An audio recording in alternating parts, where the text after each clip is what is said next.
Hello everyone, welcome to this session of Textbook Super Coaching. This is me Tulika, your UGC Net Paper 1 faculty और आज हम discuss करेंगे MH set का question जो कि आज ही हुआ है 7 अप्रैल को. उसका पेपर 1 के क्वेश्चंस हम डिस्कस करेंगे. What you have to do right now is आप ये सारे क्वेश्चंस के आंसर्स टेंटेटिव आंसर्स को एक बार मैच करा लीजिए, देख लीजिए क्या स्कोर हो रहा है. जो भी क्वेश्चन में आपको डाउट रहेगा कमेंट्स में ज़रूर बताइएगा, बिकॉज अभी डिटेल आंसर्स हम आपके साथ नहीं शेयर कर रहे. We are sharing the tentative correct answer for most of the questions. कुछ क्वेश्चंस डाउटफुल है.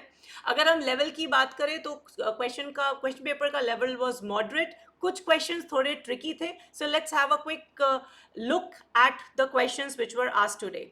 सो फर्स्ट क्वेश्चन था अरिथमेटिक मीन आपको फाइंड आउट करना का था फ्रॉम इंटीजर्स फ्रॉम 1 to 51. सो ये बहुत ही बेसिक क्वेश्चन था जिसको आप इस फॉर्मूला पे बैठा के लगा सकते हैं और इसका जो आंसर आया था that is 26.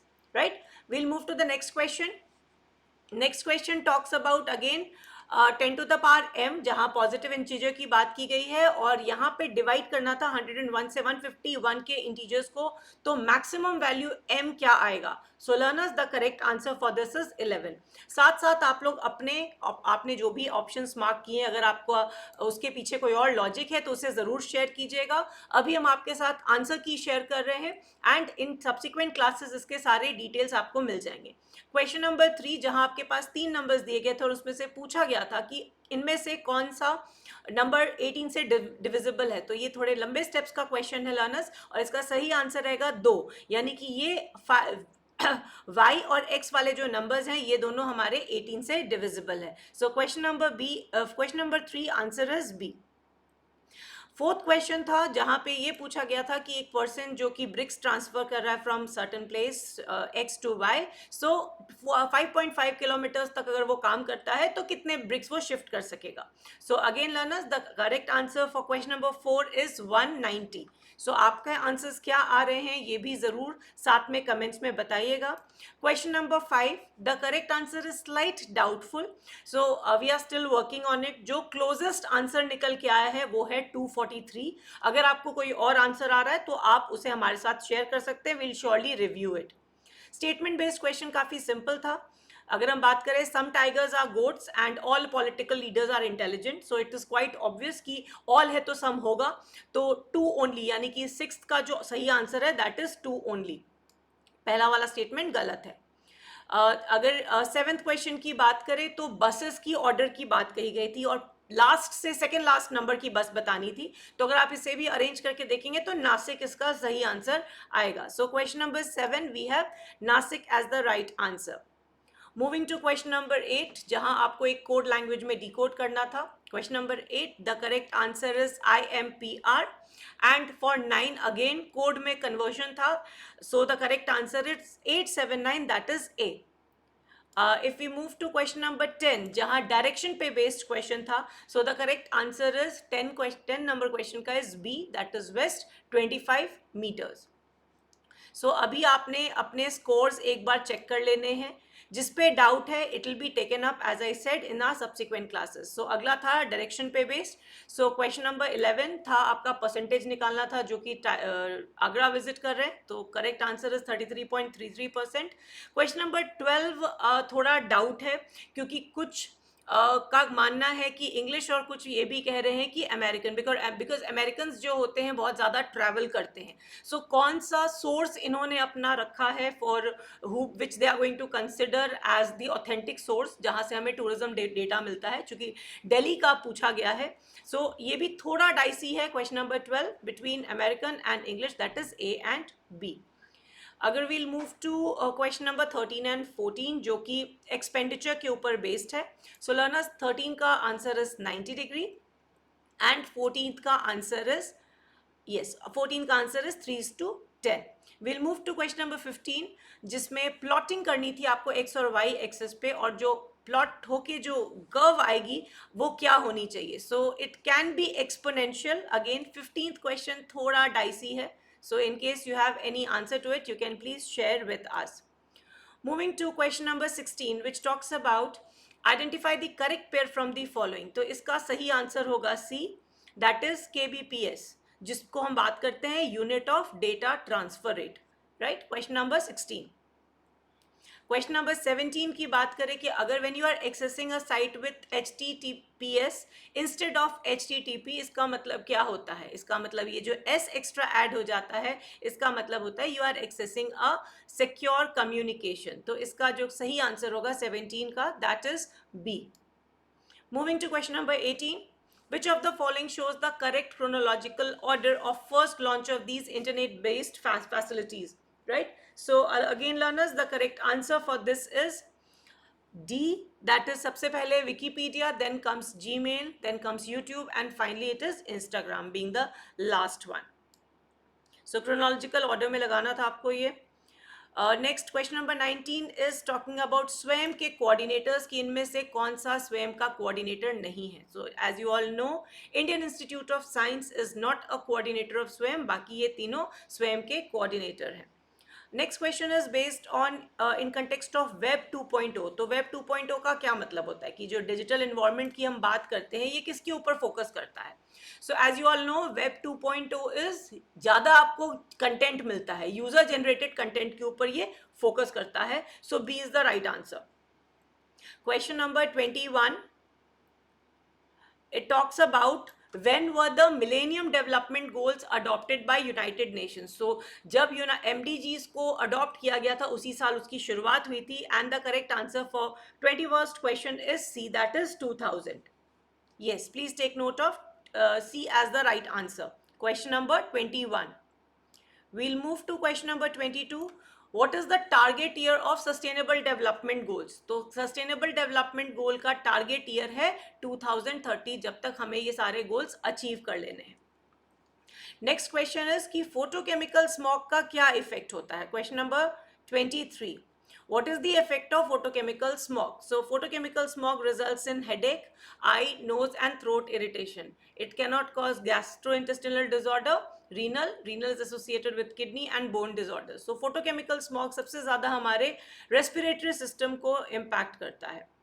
Next is, what is the term for the process of inoculating microbes into soil? तो ये एक तरीका होता है जहां हम माइक्रोब्स को, यानी कि सूक्ष्म जीवी जो होते हैं, माइक्रो ऑर्गेनिजम्स होते हैं, इनको सॉइल में डालते हैं ताकि डिकम्पोजिशन रेट बढ़े। उसका जो टर्म होता है that is bioventing. So bioventing is the right answer for question number 24. We'll move to question number 25. Which component of solar panel is responsible for directly generating electric current when expose to sunlight? तो sunlight पे जब हमारा solar panel expose होता है तो उसका एक material होता है जहां से एक्चुअली इलेक्ट्रिक करंट जनरेट होकर फिर it gets converted. So the correct answer for this is, ये सेमीकंडक्टर मटेरियल होता है जो कि इस पूरे प्रोसेस में काफी एक्टिवली वर्क करता है। Next question is on based on environmental education. ये भी थोड़ा ट्रिकी क्वेश्चन था, बट आई बिलीव इस क्वेश्चन का answer should be proper attitude, because environmental education is not just about awareness and knowledge, right? So आपको अगर environmental education दी जाती है तो अवेयरनेस और नॉलेज तो है, मगर यहाँ पे डेवलपमेंट ऑफ बात की जा रही है, तो एक proper attitude towards environment is very very important, क्योंकि कंसेप्ट्स और नॉलेज के ऑप्शंस दिए हुए हैं एंड नॉलेज ऑलरेडी कवर्ड है ऊपर। तो I believe proper attitude will be the right answer. Again ये सब क्वेश्चंस के आंसर्स बहुत स्पेसिफिक आपको कहीं नहीं मिलते हैं। Next we'll move to question number 27 which talks about Indian education system किस तरह से डिवाइड होता है। So of course we talk about ancient, medieval and modern, and उसमें भी अगर हम बात करें तो वैदिक पीरियड से स्टार्ट करते हैं, बुद्धिस्ट तक जाते हैं, मुस्लिम पीरियड है, then we have British period and then it is post independence period after British period. So A is the right answer, question number 27. Moving to question number 28. In correspondence education system, which of the following are included? So इसमें guiding instructions आपको दिए जाते हैं, solved answers दिए जाते हैं, and इसके answers, इसका जो correct answer है it can be C and or D, because occasional lectures जो दिए गए हैं नॉट ऑलवेज सारे कॉरेस्पॉन्डेंस कोर्सेज इसे फॉलो करते हैं कि नहीं आज के कंटेक्स्ट में, that is little hypothetical, because कुछ ऐसे हायर एजुकेशनल इंस्टीट्यूशंस हैं जो कि कॉरेस्पॉन्डेंस कोर्सेज करवाते हैं बट बीच बीच में वो लेक्चर्स भी प्रोवाइड करते हैं। तो इसको किस कंटेक्स्ट में पूछा जा रहा है क्योंकि यहाँ कुछ स्पेसिफाई नहीं किया गया है। So it can be guiding instructions and solved answers तो बिल्कुल है, it can be occasional lectures also, अगर इसका स्कोप है उसके बेसिस पे अगर क्वेश्चन पूछा गया, उस पॉइंट ऑफ व्यू से पूछा गया है। क्वेश्चन नंबर 29, सो यहाँ पूछा गया था पहली ओपन यूनिवर्सिटी कहाँ ओपन की गई थी। सो इसका learners the correct answer is Milton Keynes in England. So UK की इंग्लैंड की सबसे पहली थी जो ओपन यूनिवर्सिटी ओपन की स्टार्ट की गई थी। नेक्स्ट अगर हम बात करें मदरसा, तो मदरसा का जो एजुकेशन सिस्टम है वो बेसिकली हायर एजुकेशन से एसोसिएटेड है। So C is the right answer. Then we'll move to the next question. Passage was interesting. Passage was not that complicated. Question number 31. If taught on memory level of teaching, the students get tremendous power for acquisition of. अगर हम memory level of teaching की बात करें तो student के पास किस चीज़ का option है? Insight तो develop नहीं हो सकती है, problem solving abilities नहीं हो सकती है, तो सिर्फ और सिर्फ factual information ही gather करेगा वो बच्चा जो कि memory level पे काम कर रहा है. The teacher choose teaching method considering, आज के समय में हम जो भी टीचिंग मेथड सेलेक्ट करते हैं that is basically based on the learners, right. So learners के ऊपर ये दो ऑप्शन है, nature of the learners, nature of the objectives to be realized. So teachers own ability and proficiency is not the right option. So the correct answer for question number 32 will be B, क्योंकि ये purely learner centered approach के हिसाब से question पूछा गया है। Next is which is the main characteristics of gifted students. So जो gifted students होते हैं वो थोड़ा अलग किस्म के होते हैं। They do not depend on any one for any kind of judgement, they make their own judgement. So ये कहना कि वो इंट्रोवर्ट है या एक्सट्रोवर्ट है या वो पियर्स पे डिपेंड कर रहे हैं, that is wrong. So actually they are independent in their judgment, they can take calls on their own. Question number 34, if we talk about question number 34, it is for adult learners instruction needs to focus on. So अगर हम adult learners की बात कर रहे हैं तो हम outcome based study करते हैं। We always focus on product, process पे भी और प्रोडक्ट पे भी कि क्या सिखाया जाए और उसका आउटकम क्या निकल के आएगा। So it is equally on the process of learning as well as the product of learning, क्योंकि अडल्ट लर्निंग हमेशा किसी ना किसी गोल ओरिएंटेड होती है। Question number 35, which evaluation gives a clear idea about understanding the students regarding particular content। तो यहाँ पे कोई टाइम फ्रेम एज सच नहीं दिया गया है, but generally it is during the course, so we presume कि ये फॉर्मेटिव एस्पेक्ट से ही पूछ रहा है। हाउएवर प्लेसमेंट में भी बच्चों की अंडरस्टैंडिंग चेक की जाती है, but it is not on the basis of content, it is basically on the basis of जो भी क्राइटेरिया है, राइट। सो फॉर्मेटिव हम जब भी कोई कंटेंट पढ़ाते हैं और उसको अगर चेक करते हैं तो फॉर्मेटिव के एस्पेक्ट से चेक करते हैं और ये देखते हैं कि उस बच्चे को कितनी समझ आई है कंटेंट की। तो we'll go with formative as the appropriate answer for question number 35। Question number 36 talks about which dash is the characteristics of qualitative research। so qualitative research का मतलब ही होता है हम in depth exploration करना चाह रहे हैं मीनिंग्स और एक्सपीरियंसेस का, हर चीज़ को डिटेल में डिस्क्रिप्टिव फॉर्म में अगर ले रहे हैं तो क्वालिटेटिव है, बाकी तीनों क्वांटिटेटिव का ऑप्शन है, right. Then we'll move to question number 37। So positivism का एक लिमिटेशन बताना है। सो अगर आप देखेंगे पॉजिटिविज्म तो पूरी तरह से एम्पेरिकल एविडेंसेस पे चलता है, तो वो लिमिटेशन नहीं है कि वो इग्नोर करता है, ये तो बिल्कुल नहीं हो सकता है। It tends to oversimplify complex social phenomena. This is the appropriate answer, because positivism में क्या होता है, हम कोई चीज़ देखते हैं उसे एज इट इज़ रिपोर्ट करते हैं। अगर मान लीजिए एक सोशल फेनोमेना है जो बहुत कॉम्प्लेक्स है, हम उसको चाह कर भी बहुत इलैबोरेट वे से इंटरप्रेट नहीं कर सकते हैं, क्योंकि हम पॉजिटिविज्म अप्रोच लेके चल रहे हैं।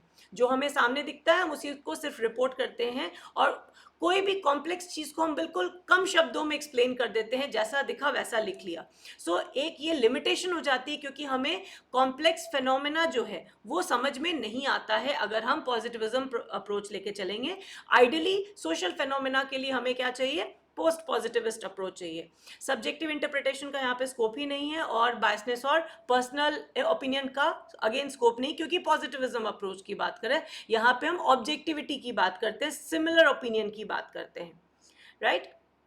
Then next question is dash is referred to as citation in academic work। So again given the option, ये सबसे appropriate है कि when we give credit to the original source of information। so अगर हमने कोई चीज़ किसी का कंटेंट लिया है और उसे अपने वर्क में साइट किया है, so it is basically the way of giving the proper credit, हम उसको प्रॉपर वे में साइट करते हैं. So 38 B is the right answer. Next question is a type of research misconduct that involves making up. Making up is the keyword, या falsifying data. तो कोई भी data को जब हम मेकअप करते हैं मतलब बनाते हैं या उस डेटा को गलत दे करते हैं तो यहाँ पे केस हो जाता है फैब्रिकेशन का. तो fabrication is the right answer. Next we talk about is dash is the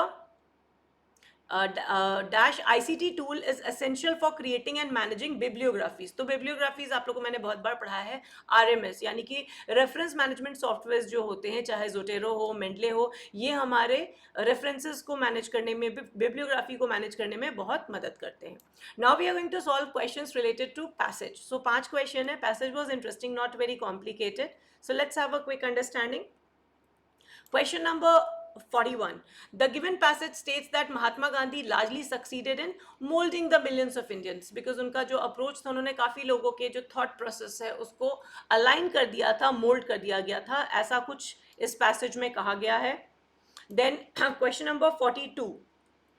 What do you understand by phrase to be rid of? So rid of is released या freed from something. So 42, the correct answer will be A. Question number 43. What did Mahatma Gandhi represent? So basically, my take is the spirit and honor of India, right? So Mahatma Gandhi was all about, जैसा passage में लिखा है कि उन्होंने India के honour की बात की है, स्पिरिट की बात की है, थॉट की बात की है. सो ये सारी चीज़ें इसमें आ सकती हैं. तो मेरे हिसाब से 43 का D is a more comprehensive option. तो I will go with D. Question number 44 is Question number 44 talks about the main contribution of Gandhi in India has been his powerful movements, right? तो उनकी जो movements रही हैं वो काफ़ी strong थी. It came out very confidently, and that was his main contribution to India. So we'll go with the powerful movements as the most appropriate option. And what do you think is the correct meaning of the term बोजी? इसको actually बोजोइस नहीं कहा जाता, बोजू pronounce करते हैं, जिसका मतलब होता है, इसका जो थ्योरी है that is related to Marxism. So जो सबसे क्लोजली इस पैराग्राफ से अलाइन होता है, क्योंकि हम कन्वेंशनल सिस्टम की बात कर रहे हैं, कंजर्वेटिव और मटेरियलिस्टिक वैल्यूज़ के जो सेपरेशन की बात कर रहे हैं. So C goes the closest. So 45 the correct answer should be C. Then which of the following message is less likely to be misunderstood in case you or misinterpreted due to cultural or linguistic background of the receivers of the message? तो कौन सा इसमें से ऐसा message है जो सबसे कम chances है उसके मिसइंटरप्रेट होने के लिए या मिसअंडरस्टूड होने के लिए? तो कभी भी कोई भी चीज़ हम रिटन फॉर्म में लिखते हैं, उसको गलत इंटरप्रेट करना जनरली वो गलत इंटरप्रेट नहीं होता है. कई बार बोली हुई बातों को लोग गलत इंटरप्रेट करते हैं, लोगों की बॉडी जेस्चर्स को सही तरीके से नहीं समझ पाते हैं, आइकॉनिक साइंस को नहीं समझ पाते, क्योंकि it varies from culture to culture. But लिखे हुए शब्द सबके लिए सिमिलर रहते हैं, इसलिए आप देखते हैं ज़्यादातर जो फॉर्मल कम्युनिकेशन होते हैं वो रिटन वर्ड्स में होते हैं, ताकि कम से कम चांसेस रहें डिस्टॉर्शन का. So we'll go with A as the right answer. Next is, in the context of contemporary digital parlance, what are the following symbols collectively called? तो ये जो symbols यहाँ बनाए गए हैं इनको हम emoticons कहते हैं, right? Yes, these symbols are said to be as emoticons. We'll move to the next question. In the context of non-verbal communication, you have to identify the incorrect statement, right? Incorrect statement अगर हम देखें तो non-verbal cues and messages are easy to control. According to me, this is the right answer. Why? I'll tell you. I'll give you my explanation also. क्या होता है, verbal चीज़ों को तो हम हम सीधे सीधे समझ लेते हैं, और जैसे हमने कहा कि उसमें कन्फ्यूजन होने के कम से कम चांसेस होते हैं. एक तो नॉन वर्बल क्यूज़ को आप, it's not easy to control, it's very difficult. आपके चेहरे पर भाव आ ही जाते हैं, आप खुश हैं, नाराज़ हैं, it's very difficult to hide it. तो यहाँ स्टेटमेंट है non verbal cues and messages are easy to control, और आपको इनकरेक्ट उठाना है. तो B is the right answer, because that is incorrect. It is very difficult to control instead, right? Question number 49. 49 talks about what is Prasar Bharati. So as we all know, Prasar Bharati में ये दोनों आ जाते हैं, Doordarshan and All India Radio. So and it is not a private broadcaster. So the correct answer is it is India's owned public broadcaster. ठीक है, तो Prasar Bharati India's own public broadcaster है. And the last question, question number 50. Which of the following elements is facilitated much more in a communicative situation where teacher and students are sitting together in a circular manner facing each other? तो जहाँ पे facing each other का circular manner में है, वहाँ पे level of interaction between the students will be much higher. Right. So learners अपने questions के आंसर्स को एक बार मिला लीजिए, स्कोर्स ज़रूर बताइएगा मुझे कमेंट्स में, और कोई भी क्वेश्चन में अगर डाउट है या अगर आपको किसी क्वेश्चन का फर्दर एक्सप्लेनेशन चाहिए वो भी आप कमेंट्स में मेंशन कर दीजिए, हम उसे सब्सिक्वेंट क्लासेस में कवर कर लेंगे. अभी के लिए आप अपना एक स्कोर ज़रूर से तैयार कर लीजिए. And do let me know in the comments. Don't forget to like, share and subscribe to our channel. I'll see you in the next class. Thanks for watching.